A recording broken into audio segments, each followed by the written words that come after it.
नमस्कार, मैं हूं आपके साथ अंकिता पाल। बुलेटिन की शुरुआत करते हैं। राज्यपाल हरिबाऊ बाकरे ने कहा कि नई शिक्षा नीति मातृभाषाओं में शिक्षा देने के साथ साथ शोध की नई दृष्टि से जुड़ी हुई है। उन्होंने बताया कि भारत विविधता में एकता का प्रतीक है। इसकी भाषाओं की समृद्ध विरासत से ये राष्ट्र जुड़ा हुआ है। बाकरे रविवार को अहमदाबाद में भाषा साहित्य की शिक्षा और संशोधन स्थिति एवं संभावनाएं पर आयोजित सेमिनार को संबोधित कर रहे थे।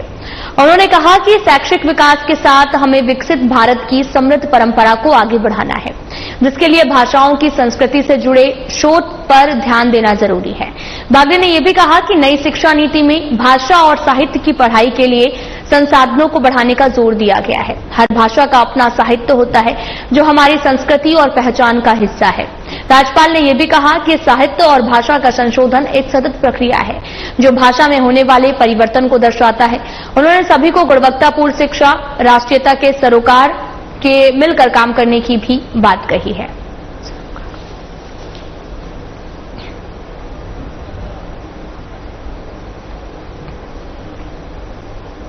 मुख्यमंत्री भजनलाल शर्मा ने एक्स पर एक फोटो को शेयर किया, जिसमें उन्होंने लिखा कि प्रभात की हवा, संग मयूर की पुकार, श्रम और सौंदर्य का अनुपम उपहार, सुबह की ताजगी, वसंत का स्पर्श और मयूर की अदा, सचमुच मनमोहक दृश्य। इस फोटो के जरिए उन्होंने सुबह के समय की खूबसूरती और वसंत ऋतु के सौंदर्य को साझा किया है।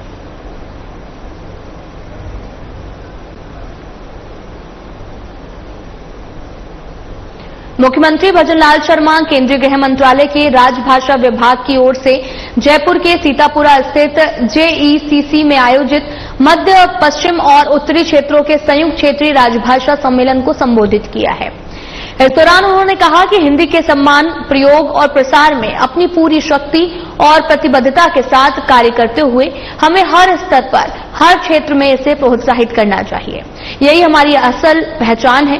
उन्होंने कहा कि हिंदी भारत की सामाजिक संस्कृति के सभी तत्वों की अभिव्यक्ति का माध्यम बन सकती है। मुख्यमंत्री ने डिजिटल युग में हिंदी के महत्व पर प्रकाश डालते हुए कहा कि आज के तकनीकी युग में हिंदी को डिजिटल प्लेटफॉर्म पर समाहित करना आवश्यक है।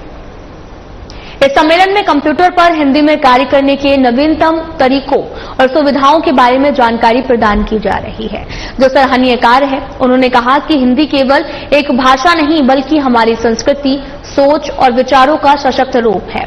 हमारे प्रदेश में हिंदी का प्रशासनिक क्षेत्र में व्यापक प्रयोग हो रहा है।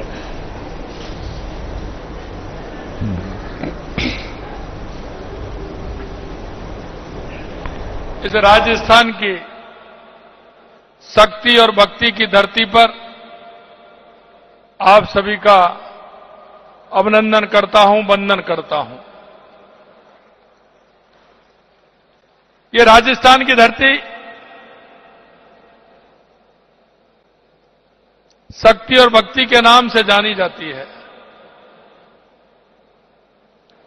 महाराणा प्रताप, महाराजा सूरजमल,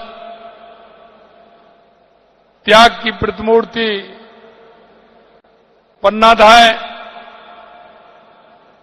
भक्ति की मूर्ति मीराबाई और अपने आप को पर्यावरण के लिए न्यौछावर कर देने वाली मां अमृता देवी की धरती है। मैं ऐसी धरती पर पुनः आप सभी का स्वागत और अभिनंदन करता हूं।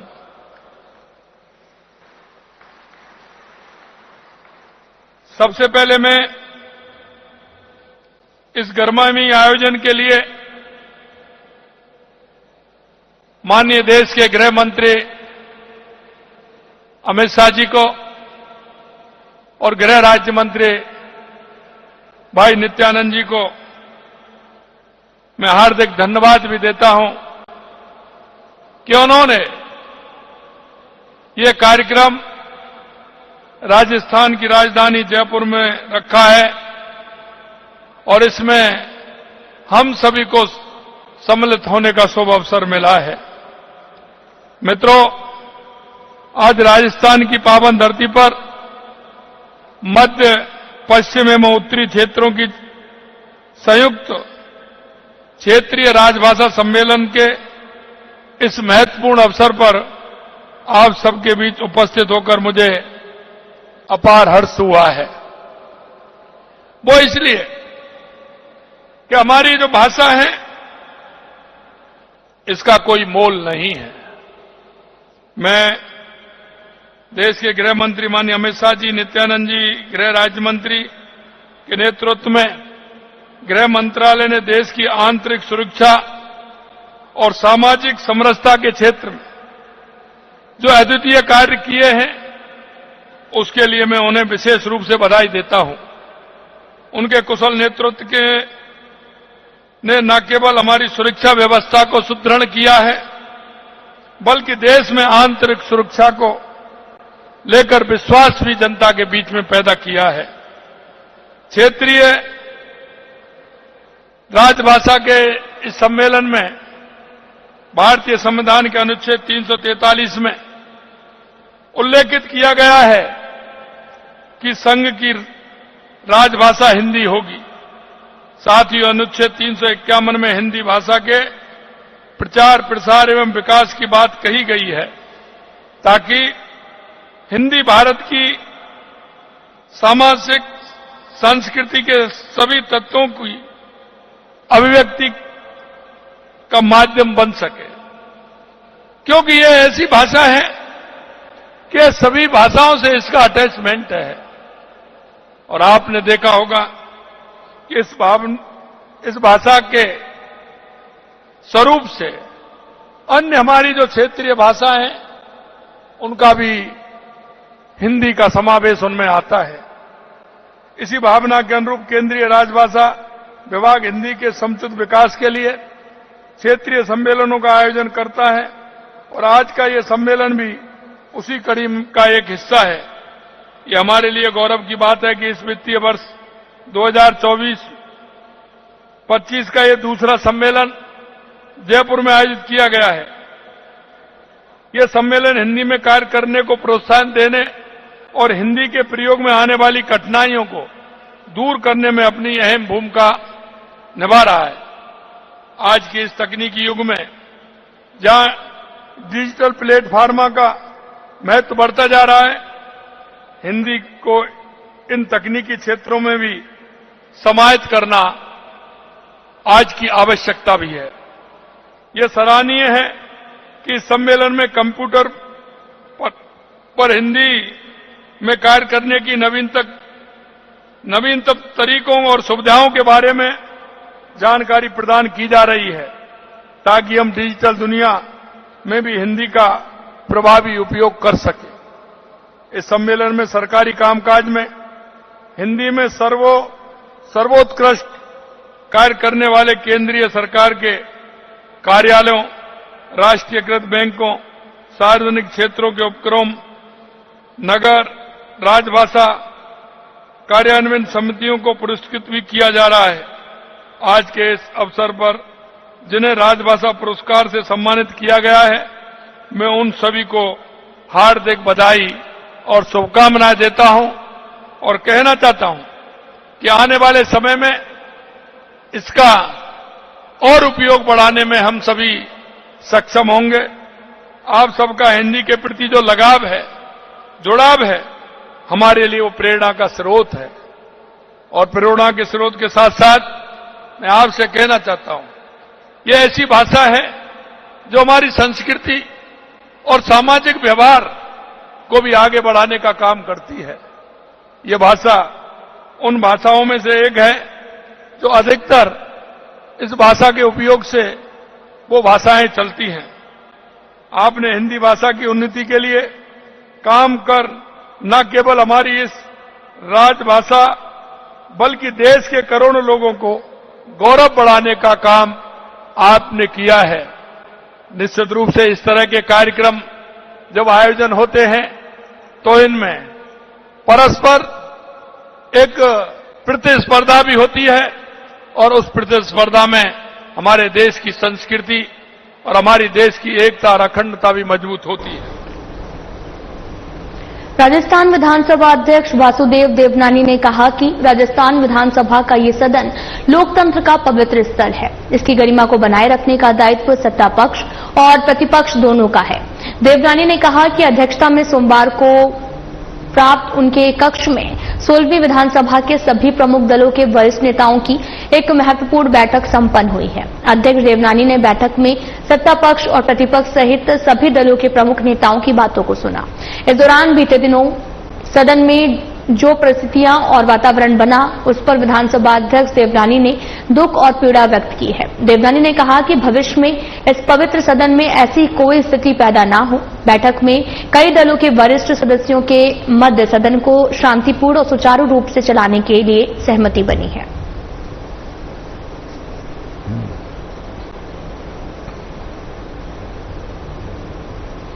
राजस्थान विधानसभा अध्यक्ष वासुदेव देवनानी ने सोमवार को यहां पर विधानसभा में विधानसभा कर्मी चतुर्थ श्रेणी कर्मचारी गोपाल सिंह की पत्नी पाना कंवर और बेटी पंकज सिंह को भारतीय स्टेट बैंक की विधानसभा शाखा द्वारा प्रदत्त प्रधानमंत्री जीवन ज्योति बीमा योजना के तहत 2 लाख रुपए की धनराशि का चेक प्रदान किया है। देवनानी ने विधानसभा कर्मियों से आह्वान किया कि वे परिवार की सुरक्षा के लिए प्रधानमंत्री सामाजिक सुरक्षा बीमा योजनाओं के में जो है वो नामांकन कर परिवार की सुरक्षा में भागीदारी बने। और विधानसभा अध्यक्ष देवनानी को विधानसभा के प्रमुख सचिव भारत भूषण शर्मा की मौजूदगी में एसबीआई के क्षेत्रीय प्रबंधक एमजी व्यास और एसबीआई की विधानसभा शाखा के मुख्य प्रबंधक संजय शर्मा ने बताया कि प्रधानमंत्री सुरक्षा योजना में वार्षिक 20 रुपए के प्रीमियम पर 2 लाख रुपए का दुर्घटना बीमा, प्रधानमंत्री जीवन ज्योति बीमा योजना में वार्षिक 436 रुपए के प्रीमियम पर 2 लाख रुपए का जीवन बीमा लोगों के लिए उपलब्ध कराया जा रहा है। अटल पेंशन योजना से असंगठित क्षेत्र के व्यक्ति पेंशन योजना का लाभ ले सकते हैं।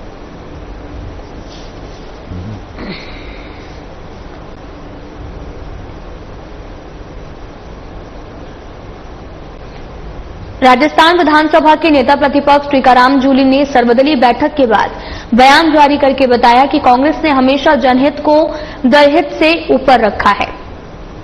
उन्होंने कहा कि विधानसभा सत्र शुरू होने से पहले हमने बैठक में कांग्रेस का रुख स्पष्ट करते हुए कहा था कि जनहित को देखते हुए सदन को चलाने में सरकार का पूर्ण सहयोग करेंगे।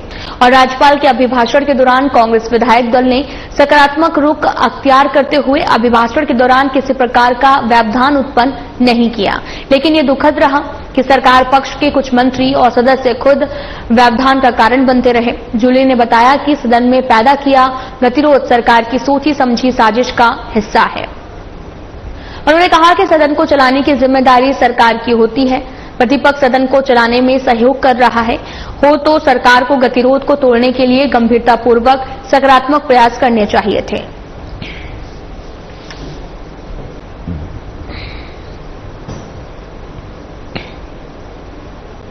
प्रधानमंत्री नरेंद्र मोदी के डिजिटल इंडिया अभियान ने देश को एक नई दिशा प्रदान की है। इसी कड़ी में digital India land record modernisation कार्यक्रम के अंतर्गत 18 फरवरी को राजस्थान सहित देश के कई राज्यों में नक्शा प्रोजेक्ट का शुभारंभ किया जाएगा। और राज्य सरकार ने इस प्रोजेक्ट के लिए राज्य के 10 शहरों का चयन किया है। इस प्रोजेक्ट के तहत भिवाड़ी, किशनगढ़, बैबर और सवाई माधोपुर और साथ ही जैसलमेर, पुष्कर, बागरू और बहरोड, नवलगढ़ और नाथद्वारा में भी जो है वो नगर पालिका की संपूर्ण भूमि क्षेत्र का ड्रोन सर्वेक्षण द्वारा डिजिटल मैपिंग करवाकर भूमि अधिकार अभिलेख का डिजिटलीकरण जो है वो किया जाएगा। और इसमें भूमि संबंधी सूचनाओं को साझा करना, पारदर्शी बनाना आसान होगा। राज्य स्तरीय कार्यक्रम का शुभारंभ स्वच्छता शासन, नगरीय विकास और आवासन मंत्री झाबर सिंह खर्रा द्वारा किया जाएगा। और डीएलबी निदेशक इंद्रजीत सिंह ने बताया कि नक्शा परियोजना से शहरी विकास को नई दिशा मिलेगी। इससे शहरी क्षेत्रों में संपत्तियों का सटीक सीमांकन संभव होगा। संपत्ति के स्वामित्व की जानकारी भी रजिस्टर होगी और लैंड रिकॉर्ड डिजिटल रूप से उपलब्ध होंगे।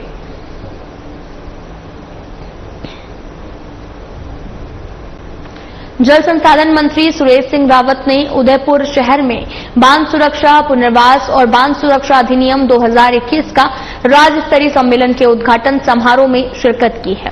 इस दौरान उन्होंने कहा कि राजस्थान जैसे जल न्यूनता वाले राज्य में बांधों से सहजी जल की एक एक बूंद अमृत के समान है। इसी दृष्टि से राज्य सरकार बांधों को राज्य की आर्थिक समृद्धि का सूचक और मानवीय महत्वता आवश्यकता मानते हुए उनके बेहतर प्रबंधन की दिशा में कार्यरत है।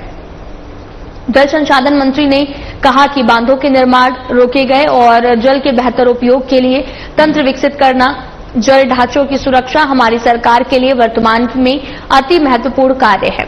उन्होंने ये भी कहा कि जल संचयन, सिंचाई, बिजली उत्पादन, बाढ़ नियंत्रण और पीने के पानी में बांधों की महत्वपूर्ण भूमिका है।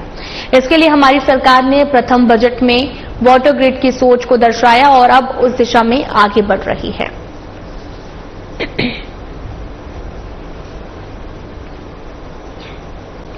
सूचना केंद्र सभागार में एक समारोह का आयोजन किया गया, जिसमें बीकानेर पश्चिम विधायक जेठानंद व्यास ने शिरकत की है। इस दौरान उन्होंने कहा कि बीकानेर भामाशाहों की नगरी है।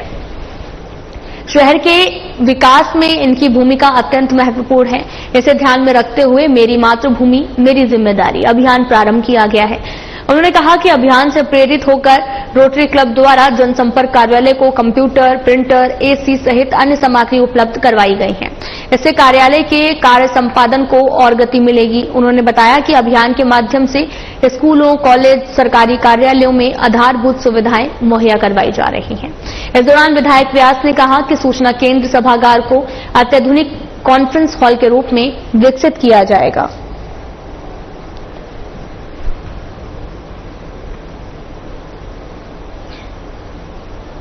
खबर हनुमानगढ़ से है, जहां पर थालड़का गांव के राजकीय उच्च माध्यमिक विद्यालय में बोर्ड परीक्षा 2025 केंद्र अध्यक्ष और साथ ही परीक्षा कोऑर्डिनेटर का एक दिवसीय प्रशिक्षण आयोजित हुआ। इस प्रशिक्षण में जिले के सभी केंद्र के अधीक्षकों और कोऑर्डिनेटर ने भाग लिया है।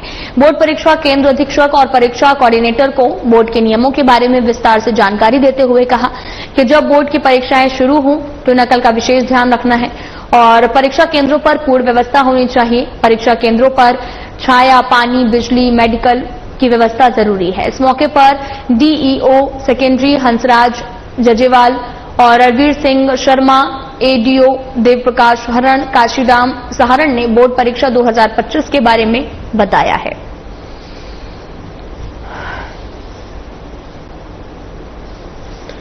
बोर्ड परीक्षा 2025 माध्यमिक एवं उच्च माध्यमिक प्रवेशिका वरिष्ठ उपाध्याय की परीक्षाएं 6 मार्च 2025 से प्रारंभ हो रही है और 9 अप्रैल 2025 तक ये चलेगी।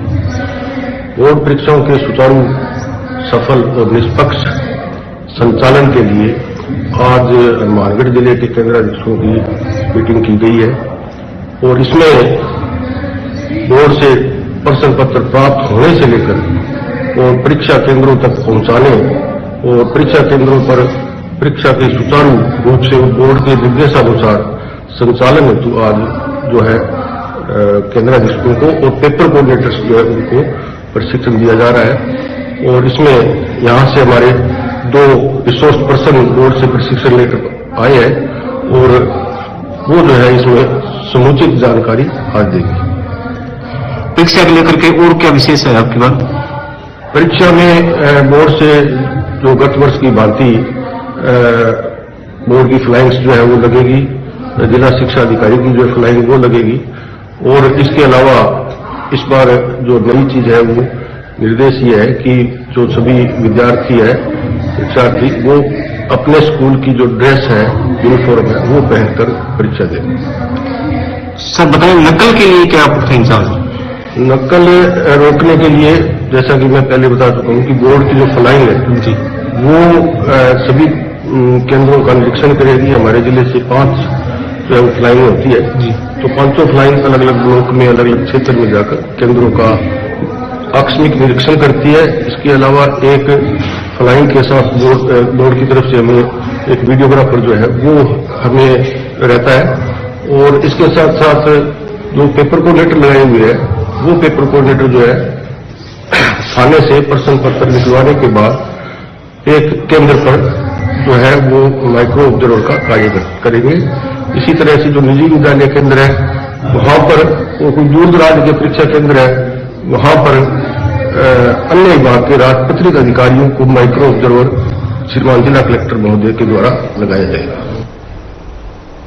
खबर हनुमानगढ़ से है, जहां पर कुशाल दास विश्वविद्यालय के आपको बताते चले कि संकाय विद्यार्थियों ने हनुमानगढ़ टाउन यातायात पुलिस थाने का भ्रमण किया है। विद्यार्थियों ने ड्यूटी ऑफिसर इकबाल पठान से यातायात पुलिस थाने की कार्यप्रणाली को समझा। साथ ही थाने में थाना प्रभारी कक्ष, कंप्यूटर कक्ष और विवेचना और अभिलेख कक्ष के बारे में जानकारी ली। ड्यूटी ऑफिसर इकबाल पठान ने विद्यार्थियों से भी जो है संवाद करते हुए कहा कि आमजन पुलिस को निसंकोच होकर घटना के बारे में बताना चाहिए, यातायात नियमों का पालन करना चाहिए। इस मौके पर ड्यूटी ऑफिसर इकबाल पठान, विभागाध्यक्ष डॉक्टर नीरज मलिक और संकाय के समस्त स्टाफ भी मौजूद रहे।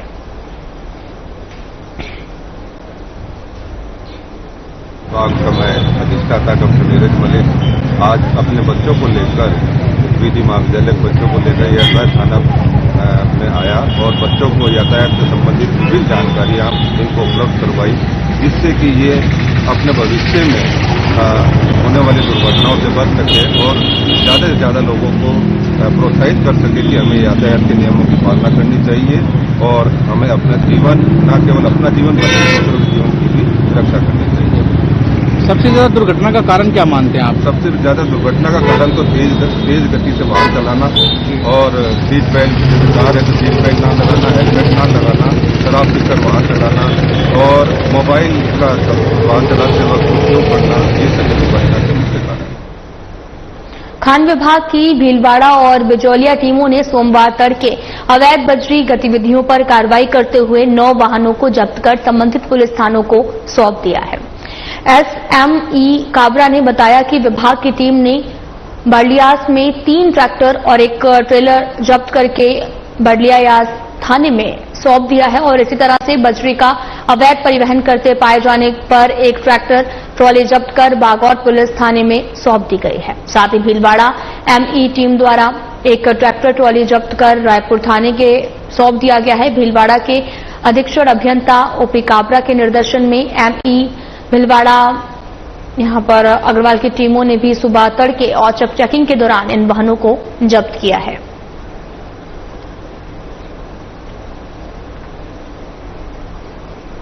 भारतीय जनता पार्टी के संगठन पर्व के तहत आज टोंक में बीजेपी जिला अध्यक्ष के लिए चुनाव प्रक्रिया शुरू हुई है। इस मौके पर चुनावी प्रभारी हिरेन्द्र शर्मा और सह प्रभारी राजकुमार जैन की देखरेख में नामांकन पत्र दाखिल किया गया। जिला अध्यक्ष के लिए कुल 6 उम्मीदवारों ने नामांकन भरा है। इसमें 20 नवनियुक्त मंडल अध्यक्ष और 20 प्रतिनिधि भी शामिल रहे। इस मौके पर वर्तमान जिला अध्यक्ष अजीत सिंह मेहता, वरिष्ठ नेता संत कुमार और बीजेपी के अन्य कार्यकर्ता मौजूद थे। केंद्रीय मंत्री भागीरथ के नेतृत्व में चुनाव संपन्न होगा और इसके बाद नवनिर्वाचित जिला अध्यक्ष की घोषणा की जाएगी। भारतीय जनता पार्टी संगठन पर 2024 को लेकर जिलाध्यक्षों के नामांकन दाखिल करने की प्रक्रिया शाम 5 बजे से प्रारंभ हुई और 1 घंटे के समय के अंदर लगभग 6 नामांकन जिलाध्यक्ष पद के लिए भरे गए। बड़े उत्साहपूर्ण वातावरण में और सभी मंडल अध्यक्ष, नवनियुक्त मंडल अध्यक्ष, 20 के 20 मंडल अध्यक्ष और 20 प्रतिनिधि यहां पर उपस्थित रहे।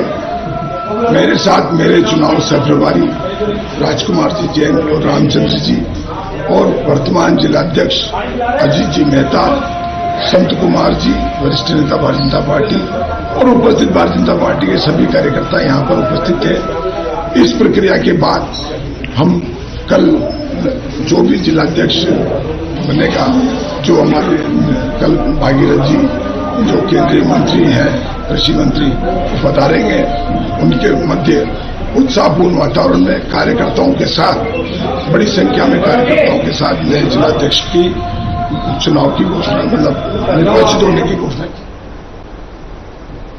फिलहाल में इतना ही। नमस्कार।